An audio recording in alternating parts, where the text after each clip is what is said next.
भाइयों बहनों, I hope आप लोग की तैयारी बहुत अच्छी चल रही होगी। आज के इस वीडियो में आपको शुरुआत से लेकर अंत तक बने रहना है, क्योंकि ये ऐसे क्वेश्चन है जो कि हर एक सप्ताह में पूछे जा रहे हैं। इसी तरीके के क्वेश्चन पूछे जा रहे हैं, एक एक क्वेश्चन को बड़े ध्यान से देखना है और वीडियो के लास्ट तक बने रहना है, क्योंकि बहुत ही महत्वपूर्ण वीडियो होने वाला है और क्वेश्चन तो एमसीक्यू ही रहेंगे सभी।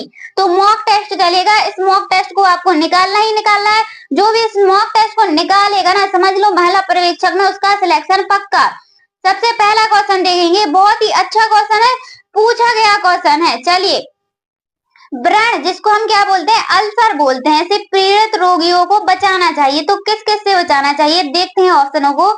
ए धूम्रपान, बी है आपका कॉफी, सी अल्कोहल और डी है आपका उपरोक्त सभी। तो कैसे बचाना चाहिए, उपरोक्त सभी से बचाना चाहिए, धूम्रपान से भी, कॉफी से भी, अल्कोहल से भी। तो करेक्ट आंसर बनेगा ऑप्शन नंबर डी, उपरोक्त सभी से बचाना चाहिए। एक एक क्वेश्चन को आपको बड़े ध्यान से देखना है हमारे प्यारे भाइयों बहनों। दूसरा क्वेश्चन, हेपेटाइटिस सी का दीर्घकालिक संक्रमण का कारण बनता है। तो हेपेटाइटिस दीर्घकालिक संक्रमण का पूछा गया है। तो ए नंबर का है आपका दीर्घकालिक यकृत संक्रमण, ल्यूकीमिया, अग्नाशय शोथ, हृदय रोग। तो करेक्ट आंसर बनेगा ऑप्शन नंबर ए, क्या बनेगा, दीर्घकालिक यकृत संक्रमण। चलिए, अगला क्वेश्चन है आपका, बहुत ही अच्छा क्वेश्चन है, पूछा गया क्वेश्चन है। एक एक क्वेश्चन का आंसर आपको कमेंट में बताते जाना है। इनमें से कौन सा एक संक्रामक रोग नहीं है। देखिए, नहीं है और है में याद रखना कि नहीं पूछा गया है कि है पूछा गया है। तो ए है हिस्टीरिया, बी खसरा, सी इन्फ्लुएंजा, डी है आपका टाइफाइड। तो इनमें से कौन सा संक्रामक रोग नहीं है, वो है हिस्टीरिया। याद रखना ऑप्शन नंबर ए यहाँ पर क्या होगा, बिल्कुल करेक्ट आंसर होगा। चलिए, अगला क्वेश्चन देखते हैं हमारे प्यारे भाइयों बहनों, बहुत ही अच्छा क्वेश्चन है।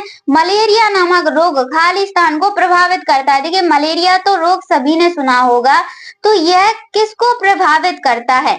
ए हृदय, बी वृक्कों जिसको हम क्या बोलते हैं, गुर्दा बोलते हैं, सी प्लीहा, डी फेफड़ों को। तो मलेरिया नामक रोग किसको प्रभावित करता है, प्लीहा को प्रभावित करता है। अगर ये आ जाना तो आपको प्लीहा बिल्कुल करेक्ट आंसर लगा के आना है। चलिए, अगला क्वेश्चन है आपका, बहुत ही प्यारा सा क्वेश्चन है, काली खांसी के लक्षण क्या हैं। तो इस क्वेश्चन का आंसर ना आपको कमेंट करके बताना है कि काली खांसी के लक्षण इनमें से क्या होते हैं। भूख बढ़ना, कब्ज, खांसी छींकने और बहती नाक, वजन बढ़ना। तो यहाँ आपको बिल्कुल करेक्ट आंसर बताना है 5 का। देखते हैं कौन कौन बिल्कुल करेक्ट बता पाता है। 6वें नंबर का क्वेश्चन, घेंगा जिसको हम ग्वाइटर बोलते हैं से संबंधित है। तो जो घेंगा और ग्वाइटर है वो किससे संबंधित है, अब टू थायराइड ग्रंथि से, थायमस ग्रंथि से। तो यहाँ पर हम आपको बता देते हैं ए क्या रहेगा, बिल्कुल करेक्ट आंसर रहेगा, अब टू थायराइड ग्रंथि से संबंधित होता है घेंगा रोग। चलिए, अगला क्वेश्चन बहुत ही प्यारा क्वेश्चन है, 7 number question, most important question है। हम आपको बता रहे हैं 15 के बाद जो भी क्वेश्चन स्टार्ट होंगे ना, वो वेरी वेरी मोस्ट क्वेश्चन रहेंगे। खराब आहार और अस्वस्थकर परिवेशी स्वच्छता के कारण है, यानी कि प्रमुख कारण कौन कौन से हैं बताना है कि खराब आहार यानी कि खराब भोजन, अस्वस्थकर परिवेशी स्वच्छता के कौन कौन से कारण होते हैं। ए मधुमेह, बी है आपका डिसलिपिडीमिया, मलेरिया, मोटापा। तो करेक्ट आंसर क्या बनेगा, ऑप्शन नंबर बी सी यहाँ पर करेक्ट आंसर बनेगा, मलेरिया। चलिए, अगला क्वेश्चन हमारे प्यारे भाइयों बहनों, 8 नंबर क्वेश्चन, इनमें से कौन सा रोग जीवाणु संक्रमण से होता है। तो क्या पूछा गया है 8 नंबर में, बिल्कुल ध्यान से देखो इस क्वेश्चन को। इनमें से कौन सा रोग है जो जीवाणु संक्रमण के द्वारा फैलता है, पूछा गया क्वेश्चन है। इस वीडियो में आपको वही क्वेश्चन मिलेंगे जो कि पूछे जा रहे हैं, तो बड़े ध्यान से देखना है। ए है टिटनेस, बी है मलेरिया, सी है रेबीज और डी है आपका कर्क रोग जिसको हम कैंसर बोलते हैं। तो यहाँ पर करेक्ट आंसर बनेगा टेटनस, क्या बनेगा, टेटनस करेक्ट आंसर बनेगा ऑप्शन नंबर ए। लास्ट में हम आपको ऐसी ऐसी ट्रिक बताएंगे ना, आप बिल्कुल एग्जाम में बैठेंगे और उसका करेक्ट आंसर लगा के आ जाएंगे, ऐसी ऐसी ट्रिक बताएंगे आपको। चलिए, 9 नंबर क्वेश्चन, डेंगू बुखार के कारण मानव शरीर में इनमें से क्या घट जाता है। कई कारण डेंगू बुखार के कारण बताना है आपको कि मानव शरीर में क्या घट जाता है। चलिए, ऑप्शन देखते हैं। पट्टिका अणु जिसको हम प्लेटलेट बोलते हैं। B haemoglobin. C RBC. D आपका शक्कर। तो करेक्ट आंसर क्या बनेगा यहाँ पर? ऑप्शन नंबर ए पट्टिका अणु जिसको हम प्लेटलेट बोलते हैं। चलिए अगला क्वेश्चन है 10 नंबर का क्वेश्चन। दस्त व संबंधित रोग खसरा को श्वसन एवं अन्य संक्रमण से परिणामतः होता है। तो क्या होता है? चलिए ए नंबर का देखते हैं हम। धनात्मक प्रोटीन व ऊर्जा संतुलन। बी आपका ऋणात्मक प्रोटीन व ऊर्जा संतुलन। सी है समान प्रोटीन व ऊर्जा संतुलन। डी है उपरोक्त में से कोई नहीं। तो इसका करेक्ट आंसर क्या बनेगा? जल्दी जल्दी बताइए किस किस का बिल्कुल सही सही जाता है, हम ये देखना चाहते। तो यहाँ पर करेक्ट आंसर बनेगा ऑप्शन नंबर बी ऋणात्मक प्रोटीन व ऊर्जा संक्रमण, यानी कि बी क्या होगा आपका करेक्ट आंसर हो जाएगा यहाँ पर। चलिए अगला क्वेश्चन है आपका 11 नंबर का क्वेश्चन, बहुत ही मोस्ट इंपोर्टेंट क्वेश्चन है। इनमें से कौन एक जीवाणुजन्य रोग नहीं है? क्या पूछा गया है कि जीवाणुजन्य क्या नहीं है? रोग नहीं है। ए डिप्थीरिया। बी काली खांसी। सी एड्स। डी है आपका हैजा। तो जीवाणुजन्य कौन सा नहीं है? एड्स नहीं है। अगर ये आ जाए ना तो आपको एड्स लगा के आना है। अगर किसी क्वेश्चन का आंसर थोड़ी बहुत मिस्टेक होता है तो आप हमें जरूर कमेंट में बताना, हम उसका आंसर आपको जरूर देंगे। 12 नंबर का क्वेश्चन, खसरे के लिए इनमें से कौन उत्तरदायी है? तो खसरे के लिए इनमें से कौन सा है जो उत्तरदायी होता है? ए जीवाणु। बी शैवाल। सी विषाणु। डी कवक। तो खसरे के लिए उत्तरदायी है वो है विषाणु, यानी कि सी आपका क्या होगा करेक्ट आंसर हो जाएगा विषाणु, याद रखना। चलिए 13 नंबर का क्वेश्चन, निमोनिया सामान्यतः के संक्रमण द्वारा फैलता है। तो जो निमोनिया रोग होता है ना वह किसके कारण फैलता है? विषाणु के कारण, रोगाणु के कारण, उपरोक्त दोनों के कारण, या फिर इनमें से कोई नहीं। तो जो निमोनिया फैलता है ना जीवाणु के कारण भी फैलता, सॉरी विषाणु के कारण भी फैलता है और जीवाणु के कारण भी फैलता है।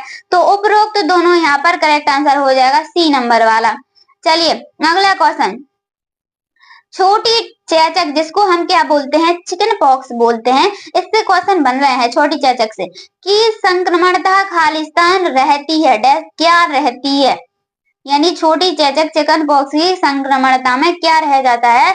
ए नंबर देखेंगे हम, दरारें दिखने के 3 दिन बाद तक, आखिरी पपड़ी गिर जाने तक, दरारें दिखने के 6 दिन बाद तक, जब तक बुखार रहे तब तक। तो यहाँ पर ऑप्शन नंबर सी क्या होगा करेक्ट होगा, दरारें दिखने के 6 दिन बाद तक। ऐसे क्वेश्चन आपको भाई पूरे यूट्यूब में नहीं मिलेंगे, हम आपको ऐसे ऐसे क्वेश्चन करा रहे हैं ना। हमारे इस चैनल पे आपको हर एक टॉपिक से क्वेश्चन मिलेंगे, हर एक टॉपिक से। तो वीडियो को लाइक कमेंट चैनल को सब्सक्राइब जल्दी से कर दो, बेल आइकन को प्रेस कर लो ताकि जो भी नोटिफिकेशन आए सबसे पहले आपके पास ही जाए। डैश में सिक परीक्षण किया जाता है। तो सिक परीक्षण काय में किया जाता है? A polio myelitis. बी है आपका मैनिटाइटिस जिसको हम मस्तिष्क काड़कड़ शोथ बोलते हैं, कावरकण शोध बोलते हैं, क्या बोलते हैं? चलिए सी नंबर डिप्थीरिया और डी है आपका पर्टूसिस। तो यहाँ पर करेक्ट आंसर बनेगा ऑप्शन नंबर डी पर्ट्यूटिस, सॉरी सिस है वहां पर। चलिए 16 नंबर का क्वेश्चन है आपका, कंजक्टिवल जीरोसिस का अर्थ नेत्र सिलेमा कैकी से खालिस्तानी से है। तो किससे है? सूखेपन से, मृत्युता से, अंधता से, कठोरता से। तो किससे है? सूखेपन से है। करेक्ट आंसर क्या बनेगा? सूखेपन से है। चलिए अगला क्वेश्चन 17 नंबर का क्वेश्चन, दस्त पर तर्क संगत प्रक्रिया है। दस्त पर क्या है? तर्क संगत प्रक्रिया कौन सी है? तर्क संगत प्रक्रिया पूछा गया है तो कौन सी है? ए है आपका अंतःशिरीय चिकित्सा। डी है आपका नमक व शक्कर का घोल, घरेलू भोजन, और डी है आपका यहाँ पर उपरोक्त सभी। तो करेक्ट आंसर आपका बनेगा यहाँ पर ऑप्शन नंबर डी उपरोक्त सभी। चलिए अगला क्वेश्चन देखते हैं हमारी प्यारी बहनों, 18 नंबर का क्वेश्चन है आपका, बहुत ही मोस्ट इंपोर्टेंट क्वेश्चन रहेगा 18 नंबर का क्वेश्चन। ऊर्जा असंतुलन से उत्पन्न होने वाली 2 स्थितियां बताइए, यानी कि ऊर्जा असंतुलन से उत्पन्न होने वाली 2 स्थितियां बताइए, कौन कौन सी हैं वह स्थितियां? ए है आपका मोटापा और दीर्घकालिक ऊर्जा न्यूनता, हैजा डिप्थीरिया, टाइफाइड और मलेरिया, खसरा और ट्यूबरक्लोसिस। तो यहाँ पर करेक्ट आंसर बनेगा ऑप्शन नंबर ए, मोटापा और दीर्घकालिक ऊर्जा न्यूनता, ए करेक्ट आंसर होगा। देखिए अगर पूछा जाए कि ऊर्जा असंतुलन से उत्पन्न होने वाली दो स्थितियां, तो आपको मोटापा और दीर्घकालिक ऊर्जा न्यूनता बता देना है। चलिए अगला क्वेश्चन देखते हैं हमारी प्यारी बहनों, बहुत ही अच्छा क्वेश्चन है, 19 नंबर का क्वेश्चन है आपका। कर्णमूल सूत, जिसको हम गलसुआ बोलते हैं, क्या बोलते हैं, गलसुआ बोलते हैं, से अधिकतम संक्रमकता की अवधि के दौरान होती है। तो मतलब कि किसके द्वारा और किस टाइप से हो जाती है। सूजन की शुरुआत, सूजन दिखने के बाद, रोगावधन अवधि, रोग पूर्व लक्षण अवधि। तो यहाँ पर करेक्ट आंसर बनेगा ऑप्शन नंबर ए, सूजन की शुरुआत। याद रखना सूजन की शुरुआत बिल्कुल करेक्ट आंसर रहेगा। चलिए 20 नंबर का क्वेश्चन, इनमें से कौन सा रोग आक्रमण के बाद जीवन पर्यंत प्रतिरक्षा दे जाता है। तो आक्रमण के बाद क्या जाता है, जीवन पर्यंत प्रतिरक्षा दे जाता है। आसन देखेंगे यहाँ पर, ये आपका कर्णमूल सूद, जिसको हमने आपको बताया था अभी, क्या बोलते हैं हम, गलसुआ बोलते हैं। B typhoid, C diphtheria, D है आपका टिटनेस। तो करेक्ट आंसर बनेगा ऑप्शन नंबर बी, टाइफाइड। याद रखना। चलिए एक भी क्वेश्चन छूटना नहीं चाहिए, इसलिए हम आपको फटाफट रिवीजन करा रहे हैं, और एक एक क्वेश्चन को आपको ध्यान से देखना है और कमेंट में बताते जाना है। 21 नंबर का क्वेश्चन है आपका, हेपेटाइटिस रोग मनुष्य किस अंग को क्षतिग्रस्त करता है। तो देखिए जो हेपेटाइटिस रोग होता है वो मनुष्य के किस अंग को है जो क्षतिग्रस्त करता है। ए यकृत, बी वृक्क, सी फेफड़े, डी है आपका यहाँ पर हृदय। तो जो हेपेटाइटिस रोग होता है वह किसको प्रभावित करता है, यकृत को प्रभावित करता है, यानी कि ऑप्शन नंबर ए क्या होगा यहाँ पर बिल्कुल करेक्ट आंसर हो जाएगा। चलिए 22 नंबर का क्वेश्चन है आपका, पोलियो का वायरस बच्चे के किस तंत्र को सर्वाधिक प्रभावित करता है। तो जो पोलियो का वायरस होता है वह बच्चे को पूछा गया है, बच्चे के किस तंत्र को सर्वाधिक प्रभावित करता है। ए तंत्रिका तंत्र, बी श्वसन तंत्र, सी पाचन तंत्र, डी है आपका परिवहन तंत्र। तो किसको प्रभावित करता है, जल्दी से इसका कमेंट में आंसर बताइए कि पोलियो का वायरस बच्चे के किस तंत्र को प्रभावित करता है। देखते हैं कौन कौन इसका बिल्कुल राइट आंसर बता पाता है। चलिए अगला क्वेश्चन देखते हैं हम, 24 नंबर का क्वेश्चन है हमारी प्यारी बहनों, टिटनेस रोग का कारण है। बहुत ही अच्छा क्वेश्चन है, पूछा गया क्वेश्चन है कि जो टिटनेस रोग है उसका क्या कारण है। ए डिप्थीरिया वैसिलाई, बी ब्रिब्रियो कैलेरी, सी है आपका क्लास्ट्रीडियम टेटनी, और डी है आपका इनमें से कोई नहीं। कुछ कुछ नाम तो ऐसे होते हैं हमारे प्यारे भाइयों बहनों जो हम पहली बार सुनते हैं। यहाँ पर करेक्ट आंसर बनेगा option number C, Clostridium tetani. याद रखना। चलिए अगला क्वेश्चन बहुत ही प्यारा क्वेश्चन है, 25 नंबर का, पोलियो का चिकित्सा विज्ञान की भाषा में क्या कहा जाता है। तो जो पोलियो होता है उसको चिकित्सा विज्ञान की भाषा में क्या कहा जाता है। चिकित्सा विज्ञान की भाषा में पूछा गया है कि क्या कहा जाता है। A poliomyelitis, B polio स्कूलर, सी पोलियो कवरेज, डी है आपका पोलियो स्ट्यूटम। तो यहाँ पर करेक्ट आंसर बनेगा, क्या बोलते हैं हम चिकित्सा विज्ञान की भाषा में पोलियो को, पोलियो माइटिलस क्या बोलते हैं, पोलियो माइलिटिस। चलिए 26 नंबर क्वेश्चन, टाइफाइड में शरीर का कौन सा अंग है जो सर्वाधिक प्रभावित होता है। देखिए जब टाइफाइड होता है, टाइफाइड कब होता है, जब मलेरिया बिगड़ जाता है उसके बाद टाइफाइड होता है। टाइफाइड में शरीर का कौन सा अंग सर्वाधिक प्रभावित होता है, फेफड़े, हृदय। अगले ऑप्शन यहाँ पर है आपका यकृत और आंतें। तो क्या प्रभावित होता है, ऑप्शन नंबर ए यहाँ पर करेक्ट आंसर बनेगा, फेफड़े प्रभावित होते हैं। क्या होते हैं, फेफड़े प्रभावित होते हैं। चलिए 27 नंबर का क्वेश्चन देखेंगे हमारी प्यारी बहनों, इनमें से कौन सा रोग युग्म विषाणुओं द्वारा फैलता है। तो इनमें से कौन सा रोग है जो युग्म विषाणुओं द्वारा फैलता है। ए रेबीज एवं कर्णमूल सदीगल, बी है आपका टाइफाइड और टिटनेस, सी है आपका हैजा और ट्यूबरक्लोसिस, डी आपका उपरोक्त में से कोई नहीं। तो यहाँ पर करेक्ट आंसर बनेगा ऑप्शन नंबर ए, रेबीज एवं कर्णमूल सदी गल। चलिए, बहुत ही अच्छा क्वेश्चन 28 नंबर क्वेश्चन करेंगे हम। खेसारी दाल में उपस्थित नामक जीव विष कलायन खंज नामक रोग उत्पन्न करता है, तो क्या उत्पन्न करता है ये बताना है आपको। चलिए ऑप्शन देखते हैं यहाँ पर हमको। बीटा गामा अमीनो अम्ल, beta oxalyl amino alanine, beta hydroxy proline, beta alpha amino अम्ल। तो करेक्ट आंसर बनेगा यहाँ पर option number B, beta oxalyl amino alanine. क्या बनेगा, ये बी आपका करेक्ट आंसर बनेगा। चलिए 29 नंबर का क्वेश्चन, सर्वव्यापी डेपेंडेमिक रोग का अर्थ इनमें से किससे है। तो इनमें से किससे है, यहाँ पर हम ऑप्शन देखेंगे। ऑप्शन बहुत ही अच्छे हैं और आपको अच्छे से पढ़ना है। जब रोग पूरे विश्व में फैल जाए, जब रोग गरीबी रेखा के नीचे रहने वाले जनसमूह में फैला हो, जब रोग केवल बृहद लोगों में फैला हो, जब रोग अधिकांश शहरी जनसंख्या में फैला हो।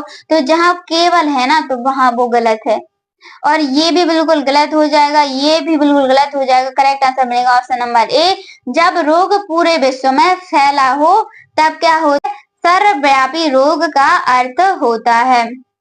30 नंबर का क्वेश्चन, 30 नंबर क्वेश्चन देखेंगे। हीमोफाइलस इन्फ्लुएंजा नामक जीवाणु में रहता है। तो जो हीमोफाइलस इन्फ्लुएंजा नामक जीवाणु किस में रहता है। ए नाक व गले में, आंत में, हृदय में, आमाशय में। तो कै में रहता है, यहाँ पर ऑप्शन नंबर ए क्या होगा, करेक्ट आंसर होगा नाक व गले में। चलिए 31 नंबर का क्वेश्चन है हमारी प्यारी बहनों, डैश में ORS दिया जाता है। ORS कब दिया जाता है, देखो किस किस को पता है इसका आंसर कि ORS कब दिया जाता है। देखते हैं कौन कौन बता पाता है। ए नंबर का है आपका संग्रहणी दस्त, बी कब्ज, सी रक्त अल्पता जिसको हम एनीमिया बोलते हैं, डी घेंगा जिसको हम ग्वाइटर बोलते हैं। तो यहाँ पर करेक्ट आंसर बनेगा ऑप्शन नंबर ए, संग्रहणी जिसको हम क्या बोलते हैं, दस्त बोलते हैं। ORS कै में दिया जाता है, दस्त में दिया जाता है। चलिए अगला क्वेश्चन हमारी प्यारी बहनों, इनमें से कौन एक वायुवाहक रोग नहीं है। तो क्या पूछा गया है कि इनमें से एक वायुवाहक रोग नहीं है। तो कौन सा वायुवाहक रोग नहीं है, ऑप्शन नंबर ए चेचक, बी है आपका एंथ्रेक्स, सी है आपका इन्फ्लुएंजा, डी है आपका हैजा। तो करेक्ट आंसर बनेगा ऑप्शन नंबर डी, हैजा। वायुवाहक रोग नहीं है, हैजा नहीं है। चलिए वानर मुख का लक्षण है। तो वानर मुख का क्या लक्षण है इनमें से, ए वेरी वेरी, B question, C marasmus, D scurvy. हम पहले बता भी चुके हैं, आपको क्वेश्चन लगा के आना है अगर वानर मुख का क्वेश्चन आ जाए तो। चलिए 34 नंबर का क्वेश्चन, इंसुलिन की कमी से क्या होता है। देखिए जो इंसुलिन होता है उसकी कमी से क्या होता है, डायबिटीज इंसिपिडियस या फिर डायबिटीज मेलिटस घेंगा। ऑप्शन नंबर 14 देखेंगे यहाँ पर उपरोक्त सभी। तो उपरोक्त सभी यहाँ पर क्या बनेगा, करेक्ट आंसर होगा नहीं। ऑप्शन इंसुलिन की कमी से क्या होता है, ऑप्शन नंबर डी नहीं, यहाँ पर करेक्ट आंसर बनेगा आपका ऑप्शन नंबर सी। क्या बनेगा, डायबिटीज मेलिटस। याद रखना डायबिटीज मेलिटस। चलिए अगला क्वेश्चन देखेंगे हमारे प्यारे भाइयों बहनों, दरारों के सभी चरण में देखने को मिलते हैं। तो दरारों के सभी चरण में देखने को क्या मिलते हैं, ए छोटी चेचक जिसको हम चिकन पॉक्स बोलते हैं, बी है यहाँ पर खसरा, क्या है, बी खसरा, सी टाइफाइड और डी है आपका चिकन चेचक। तो करेक्ट आंसर बनेगा ऑप्शन नंबर यहाँ पर ए। क्या बनेगा, ए बिल्कुल करेक्ट आंसर हो जाएगा, छोटी चेचक। याद रखना छोटी चेचक क्या होगा, बिल्कुल यहाँ पर करेक्ट आंसर हो।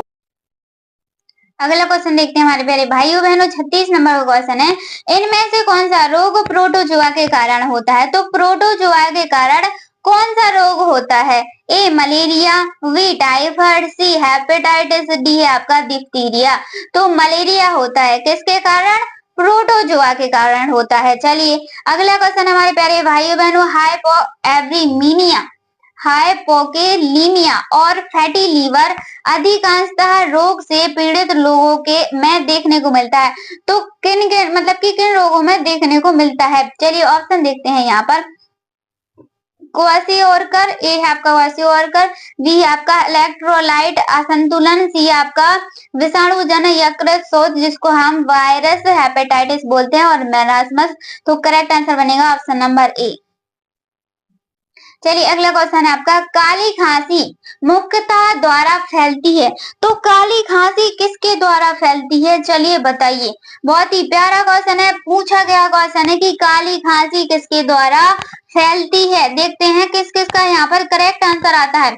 ए, बिंदुक संक्रमण के सीधे संपर्क से, मच्छर के काटने से, संदूषित खाद्य पदार्थों से, या फिर उपयुक्त में से कोई नहीं। तो काय के कारण फैलता है काली खांसी? मुख्यतः विंदुक संक्रमण एवं सीधे संपर्क से फैलते हैं, यानी कि ऑप्शन नंबर ए यहाँ पर आपका क्या होगा? बिल्कुल करेक्ट आंसर हो जाएगा। चलिए अगला क्वेश्चन है आपका 39 नंबर का क्वेश्चन, निकट दृष्टि मायोपिया एक दृष्टि दोष है जिनमें, देखिए ऑप्शन देखते हैं, जिनमें दूर की वस्तुएं अपशिष्ट दिखती हैं, पास की वस्तुएं अपशिष्ट दिखती हैं, कम प्रकाश में वस्तुओं की पहचान में कठिनाइयां होती हैं, वर्णावधता जिसको हम कलर ब्लाइंडनेस बोलते हैं उत्पन्न हो जाती है। तो यहाँ पर क्या बनेगा? जो निकट दृष्टि मायोपिया एक दृष्टि दोष है, इसमें क्या होता है? पास की वस्तुएं अपशिष्ट दिखती हैं। क्या दिखती हैं? अपशिष्ट दिखती हैं, यानी कि बी यहाँ पर क्या होगा? आपका करेक्ट आंसर हो जाएगा। चलिए अगला क्वेश्चन है हमारी प्यारी भाइयों बहनों, बहुत ही ध्यान से देखना है इस क्वेश्चन को।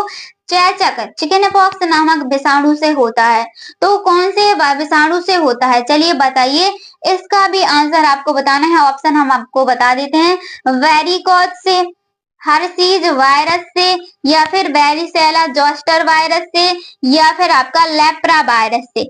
बताइए कौन कौन इसका बिल्कुल करेक्ट आंसर बताएगा? जल्दी जल्दी बताइए हमारे प्यारे भाइयों बहनों, इसका करेक्ट आंसर क्या बनेगा? करेक्ट आंसर यहाँ पर बनेगा आपका ऑप्शन नंबर बी। यहाँ के थोड़े ऑप्शन यहाँ वहां हो गए हैं, हम आपको बताते हैं ऑप्शन नंबर बी क्या होगा यहाँ पर आपका बिल्कुल करेक्ट आंसर हो जाएगा, varicella zoster virus. Varicella zoster virus बिल्कुल करेक्ट आंसर हो जाएगा। चलिए अब अगला क्वेश्चन है आपका, जीरोस्टोमिया जिसे लार नहीं बनता, देखिए जीरोस्टोमिया लार नहीं बनता, इनमें से किसमें अधिक पाया जाता है? तो इनमें से किसमें अधिक पाया जाता है? ए है आपका बुजुर्ग बृहद आयु, बी है आपका किशोर, बी है आपका किशोर, और सी है आपका चलना आरंभ कर रहे शिशु, इनमें से कोई नहीं। तो जो लार नहीं बनता है वह किसी आयु में नहीं बनता है। ऑप्शन नंबर ए क्या बनेगा? बुजुर्ग वृद्ध आयु, क्या है? बुजुर्ग वृद्ध आयु में ज्यादातर नहीं बनता है। चलिए अगला क्वेश्चन 43 नंबर क्वेश्चन, उल्टियां होने के दौरान इनमें से कौन सा खाद्य पदार्थ नहीं लेना चाहिए? तो उल्टियां होने के दौरान इनमें से कौन सा खाद्य पदार्थ है जो हमें नहीं लेना चाहिए? ए नंबर का है यहाँ पर दूध व दूध के पदार्थ, कार्बनीकृत पेय, अल्कोहल, या फिर उपरोक्त सभी। तो उपरोक्त सभी यहाँ पर हम क्या बना देंगे? करेक्ट आंसर बता देंगे, यानी कि देखिए दूध व दूध के पदार्थ भी नहीं लेना चाहिए, कार्बनीकृत पेय भी नहीं पीना चाहिए, और अल्कोहल तो पीना ही नहीं चाहिए। अगला क्वेश्चन देखते हैं हमारे प्यारे भाइयों बहनों, बहुत ही प्यारा क्वेश्चन है, मुख के कोनों पर शोध और दरार फटने की स्थिति को कहते हैं। तो क्या कहते हैं? जो मुख के कोने होते हैं उसमें दरार फटने की स्थिति को हम क्या कहते हैं? पहला ग्राह स्कर्वी, ओठ विद्रता जिसको हम टेलोसिस बोलते हैं, और रिक्रेट्स। तो करेक्ट आंसर बनेगा ऑप्शन नंबर सी। क्या बनेगा? ऑप्शन नंबर सी यहाँ पर बिल्कुल करेक्ट आंसर हो जाएगा। चलिए अगला क्वेश्चन, स्थानिक एंडेमिक रोग का अर्थ से है, तो किससे है? जो स्थानिक एंडेमिक रोग होता है इसका अर्थ किससे होता है? विशिष्ट क्षेत्र की समस्या से, केवल स्त्रियों से संबंधित रोग, केवल पुरुषों से संबंधित रोग, इनमें से कोई नहीं। तो करेक्ट आंसर बनेगा ऑप्शन नंबर ए, विशिष्ट क्षेत्र की समस्या से। याद रखना, विशिष्ट क्षेत्र की समस्या से। चलिए अगला क्वेश्चन है, ट्यूबरकुलोसिस वार्ड में स्वास्थ्य कार्यकर्ता को जो व्यक्तिगत सुरक्षा उपकरण पहनने चाहिए उनमें से शामिल है। तो क्या क्या शामिल है? N95 रेस्ट्रापाइरेटर, सर्जिकल मास्क, उपरोक्त दोनों, रसोई का एप्रन। तो करेक्ट आंसर बनेगा उपरोक्त दोनों, यानी कि ए और बी दोनों। चलिए अगला क्वेश्चन, असंचरणशील रोग क्या होते हैं? तो जो असंचरणशील के रोग होते हैं वो ये उपरोक्त सभी होते हैं, यानी कि उपरोक्त सभी करेक्ट आंसर हो जाएगा। ए है आपका, एक संक्रणीय व्यक्ति दूसरे व्यक्तियों को नहीं फैलते, जिनमें रोगजनक पैथोजन शामिल नहीं होते, वे रोग जो आहारीय न्यूनता, हार्मोन असंतुलन, आनुवंशिक समस्याओं के कारण हो सकते हैं। तो उपरोक्त सभी यहाँ पर करेक्ट आंसर बनेगा। आपके एग्जाम में इसी तरह के क्वेश्चन पूछे जाएंगे, तो बिल्कुल अच्छे से इस वीडियो को देखना है। पर्टुसिस का चिकित्सीय नाम क्या है? तो जो पर्टुसिस होता है उसका चिकित्सीय नाम पूछा गया है। ए डेंगू, बी काली खांसी, सी डिप्थीरिया, डी है आपका इन्फ्लुएंजा। तो करेक्ट आंसर बनेगा यहाँ पर ऑप्शन नंबर बी, काली खांसी। क्या जो पर्टुसिस चिकित्सीय का नाम है वो क्या है? काली खांसी। चलिए अगला क्वेश्चन है आपका, बहुत ही मोस्ट इम्पोर्टेंट क्वेश्चन है, निम्न में से किस रोग को बंद जबड़ा भी कहते हैं? तो इनमें से किसको हम बंद जबड़ा रोग भी कहते हैं? डिप्थीरिया को, पोलियो को, काली खांसी को, या फिर टिटनेस को? तो बंद जबड़ा रोग किसको कहते हैं? टिटनेस को कहते हैं। ऑप्शन नंबर डी क्या होगा यहाँ पर? करेक्ट आंसर हो जाएगा टिटनेस। अगला क्वेश्चन है आपका, बच्चों में कैल्शियम की अधिकता से कौन सा रोग होता है? तो किसकी अधिकता से? कैल्शियम की अधिकता से पूछा गया है, कौन सा रोग है जो होता है? रिकेट्स, हाइपोकेसिलियमिया, या फिर आपका है हाइपर कैल्सीमिया, इनमें से कोई नहीं। तो correct answer option number C, hyper calcaemia.